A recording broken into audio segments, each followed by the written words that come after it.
আসসালামু আলাইকুম, সবাই কেমন আছেন? তো আশা করি সবাই অনেক ভালো আছেন। আমি আলহামদুলিল্লাহ অনেক ভালো আছি। আলহামদুলিল্লাহ বলতেই হবে, কিছুই করার নেই। কারণ হচ্ছে গিয়ে কালকে ট্রেনের জন্য অনেকক্ষণ বসেছিলাম। ৫টা ২০-এর ট্রেন আসতে আসছে হচ্ছে গিয়ে ৬:৩০টার দিকে। মানে এতটা সন্ধ্যা করছে। কালকে ঢাকা যাইতেও আমার অনেক কষ্ট হয়েছে। কালকে রাত্রে ঢাকা ২টার দিকে পৌঁছাইছি। কী করব, বসে বসে পা ঝুলাইতেছি, আর কোনো কাজ নাই। আর প্রাকৃতিক দৃশ্যগুলো দেখতেছি। এভাবেই একটু সময়টাকে কাটাইলাম। আর কি করব, পরে কিছুক্ষণ পরে একটা না আঙ্কেল আসছে, একটা পাগল আঙ্কেল, তাও আবার আমার সামনে বসছে। পরে আঙ্কেলটার একটু কাহিনী দেখলাম। সে মানে লোকটা সত্যিই পাগল। সে হচ্ছে গিয়া বসছে, তাও তার কাহিনীটা দেখেও তাও একটু ভালো লাগছে, কারণ আমার বোরিংটা একটু কমছে। এত খারাপ লাগতেছে, বসে বসে ট্রেনের অপেক্ষা করতেছি।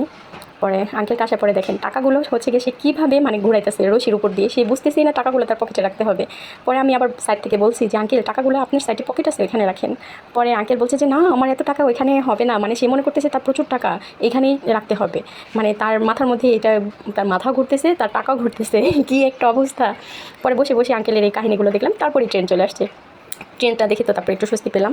ট্রেন আসার পরে তারপরে হচ্ছে গিয়া মানে চিন্তা ভাবনা করলাম যে এই 6:30টার দিকে ট্রেনটা আসছে, ঢাকা এখন কয়টা পৌঁছাবে জানি না। আর প্রত্যেকটা ট্রেনকে শুধু এই ট্রেনটা মানে সাইড দিছে, মানে কী বলে ওটা, ক্রসিংয়ের সময় হচ্ছে গিয়ে এই ট্রেনটাকেই লেট করে দাঁড়ায় থাকতে হয়েছে, অন্যটাকে সাইড দিচ্ছে।